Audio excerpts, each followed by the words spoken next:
जय गुरु जी। सत्संग bye Jaya aunty on 24 सितंबर 2017।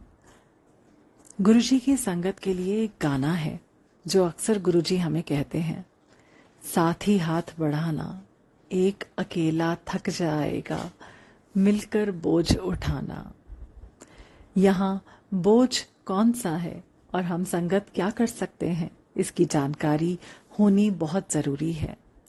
बोझ से तात्पर्य है हमारे विरुद्ध काम करती हुई शक्तियां, और हाथ हम बटा सकते हैं प्रार्थना करके, गुरुजी का मंत्र जाप करके। बार बार मैसेज आ रहा है, खतरा टला नहीं है। हमारे पहाड़ी क्षेत्र पर कोई भारी खतरा मंडरा रहा है। इसके साथ ही और भी बहुत सारी प्राकृतिक विपदा अपना मुंह खोले बढ़ती जा रही है। ये नेगेटिव ताकतें हमारे बड़े मंदिर तक पहुंच गई हैं।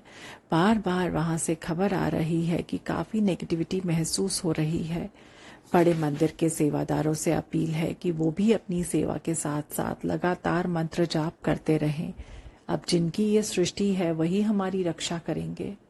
गुरुजी ने एक मैसेज दिया है जो हमें राहत दे रहा है कि उन्होंने यानी शिव रूप में एक सर्कल बनाकर हम संगत को उसके अंदर रखा हुआ है। इस कारण हम सुरक्षित महसूस कर सकते हैं अपने को। यदि हम कह रहे हैं कि किसी से नेगेटिविटी आ रही है तो इसका मतलब ये ना निकाल लें कि वो बंदा ही नेगेटिव है। ये नेगेटिव ताकतें इतनी चालाक हैं कि ये हमारे अंदर प्रवेश करके हमसे गलत कहलवाती हैं। कई संगत ऐसे भी हैं जो गुरुजी से दिलो जान से प्यार करते हैं और गुरुजी भी उन्हें फिर भी उनके ही मुंह से या विचारों में गुरुजी को भी गंदी गंदी गालियां दे देते हैं। हम सोच भी नहीं सकते कि ऐसे परेशान संगत को कितनी ग्लानि होती है कि वो अपने ही भगवान को गाली दे रहे हैं और वो इसे रोक भी नहीं सकते। ऐसा ही कुछ सुप्रीता आंटी या हिना आंटी या मेरे लिए भी उनके मुंह से निकलता है। सुनने में अच्छा ना लगे पर उनके मुंह या विचार में आता है कि ऐसे लोग मर क्यों नहीं जाते, इन्हें कैंसर क्यों नहीं हो जाता या कुछ और बुरा क्यों नहीं होता। शुक्रिया गुरुजी का कि उन्होंने इन्हें इतनी शक्ति दी कि ये संगत अपनी बातें शेयर कर पाती हैं, जिससे उन्हें अपनी इस ग्लानि से बाहर निकलने का रास्ता समझ आ रहा है। वरना ये खुद को कोस कर और भी नेगेटिव हो रहे होते हैं। हम सब हर पल नेगेटिव पॉजिटिव में झूलते रहते हैं। अभी हंस रहे हैं तो अगले ही पल मायूस दिखेंगे। पर ये सब छोटी छोटी नेगेटिविटी है जो हमारे ऊपर ऐसा कब्जा कर लें कि हम से उन्हीं के लिए बद्दुआ निकलवाए। ऐसी नेगेटिविटी को गुरुजी ही काट सकते हैं या फिर उनकी वो टीम की प्रार्थना जो हम विश्व कल्याण के लिए करते हैं ऐसे संगत के काम आएंगी। तभी तो गुरुजी ने कहा है कि हम परेशान ना हो कि किस किस के लिए प्रार्थना करनी है। हम तो बस विश्व कल्याण के लिए मंत्र जाप करें और वो गुरुजी देखेंगे कि किसको कहाँ उसकी सबसे ज्यादा जरूरत है। अब आज यदि हमारी पहाड़ी क्षेत्रों पर आफत है तो हो सकता है कि गुरुजी हमारी ये पॉजिटिव ऊर्जा को वहां लगा दें उनको बचाने के लिए, जबकि हम उम्मीद लगाकर बैठे हों कि गुरुजी शायद हमारी तबीयत ठीक करे। हम संगत को अब थोड़ा बड़ा सोचना होगा। हम बहुत चालाकी कर चुके, बहुत अपने लिए मांग चुके हैं। अब यदि जिंदा रहना है तो सभी के लिए मांगना होगा, सबका भला होगा, उसी में हम भी एक हैं। यदि बाढ़ आएगी तो हमें नहीं बख्शेगी, सबके साथ हमें भी बहा ले जाएगी। हर वक्त हमें चालाकी करने की इतनी आदत पड़ चुकी है कि हम गुरुजी से भी चालाकी कर बैठते हैं। गुरुजी तो चाहते हैं कि हम होशियार बने, पर नियत पाक हो तो दूसरे के कल्याण के लिए, ना कि अपनी झोली भरने के लिए। हम क्यों नहीं समझते किसी के भोलेपन का फायदा उठाकर हम उसे विवश कर देते हैं कोई ऐसा काम करने को जो वो नहीं करना चाहता, पर उसे अपने गुरु पर भरोसा है, इस कारण वो कर देता है। उसका तो गुरुजी भला कर ही देंगे क्योंकि गुरुजी हमारे भोलेपन को समझते हैं। पर उस संगत का क्या होगा जिसने हमारे भोलेपन का फायदा उठाया? क्या फायदा सुप्रीता आंटी के ऑडियोज को सुनने का? क्या फायदा मेरा इतना लंबा पोस्ट पढ़ने का यदि एक छोटी सी बेसिक बात समझ नहीं आई है कि सहज बनो, सरल बनो, तभी गुरुजी हमारे अंदर प्रवेश कर सकते हैं। नहीं तो यहाँ कुछ नहीं रखा है किसी के लिए। गुरुजी का फोटो लगाकर नाचते ही रह जाओगे, कभी भी नहीं जुड़ पाओगे, ना ही किसी को जोड़ पाओगे। ये सत्संग का नाटक किसी काम का नहीं है। गुरुजी आकर भी चले जाएंगे ऐसे घरों से। गुरुजी ने हाल में ही एक अंकल आंटी को हिना आंटी के द्वारा मैसेज भी दिया कि वो सुधर जाएं। अपने पिछले दिनों को याद करें जब उनका बुरा हाल था, और आज जब सब कुछ मिल गया तो अपने को शुद्ध करने के लिए सोचते तक नहीं है। फिर से सांसारिकता में वैसे के वैसे। ऐसे में जो हमें गुरुजी से मिला है उसे भी जाने में कितना वक्त लगेगा। संगतों, सावधान हो जाएं हम। बंद करें किसी के भोलेपन का फायदा उठाने का। यदि यही सब करना है तो प्लीज निकले इन बेकार के नाटक से। हम नहीं जानते कि जब हम ऐसे विचारों को पालते हैं और जय गुरुजी लिखते हैं तो जो भी हमारा जय गुरुजी पढ़ता है उस तक हमारी नेगेटिविटी पहुंच जाती है। मैं बड़ी हैरान होती थी जब किसी किसी नाम से या नंबर से जय गुरुजी आया हो और मुझे अच्छा नहीं लगा हो। लगता कि बेकार में क्यों लिखा है। जैसा कि कई बार शेयर किया है कि मुझे सारी खबर तो इन तरंगों से ही मिलती है।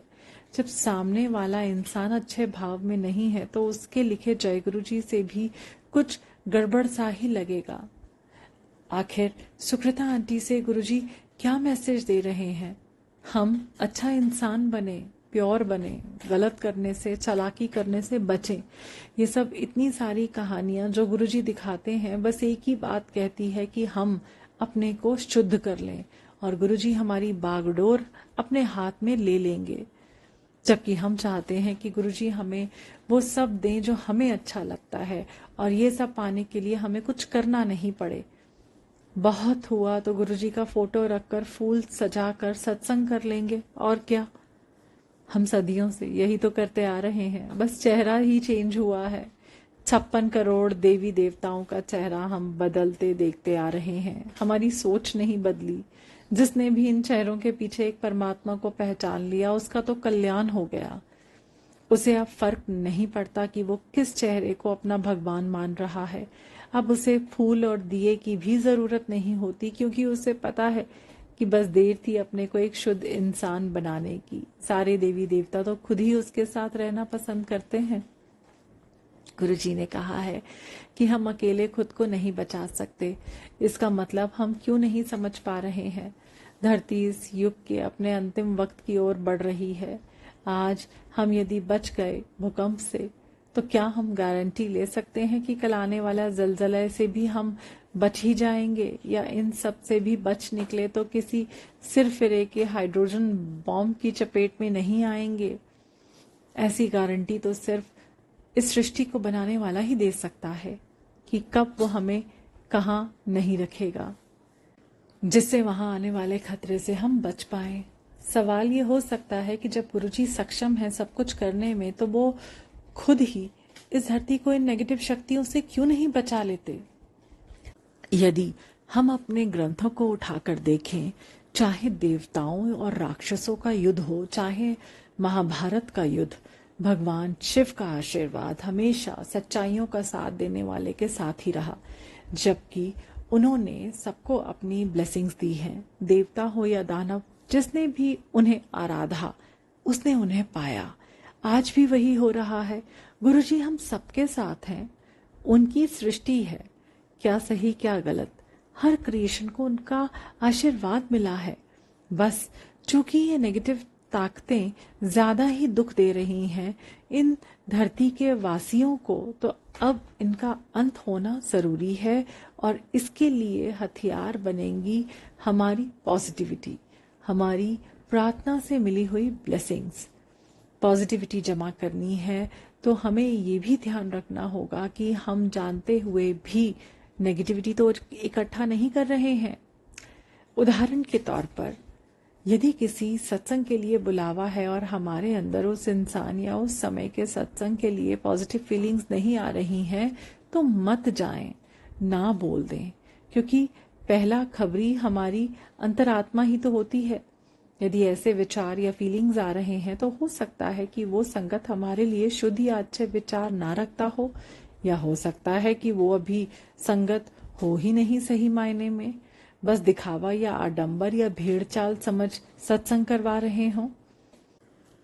हमें ना बोलना आना चाहिए यदि वो हमारी ऊर्जा लेवल से संबंधित हो, क्योंकि जब हम किसी के लिए नेगेटिव होते हैं तो हमारी नेगेटिविटी आसपास के सारे ऊर्जा लेवल को प्रभावित करती है, यानी और लोग भी जो वहाँ खुशी खुशी आए हैं वो भी नेगेटिव हो जाएंगे। यदि वहाँ नहीं हुए तो रास्ते में या घर जाकर हो जाएंगे।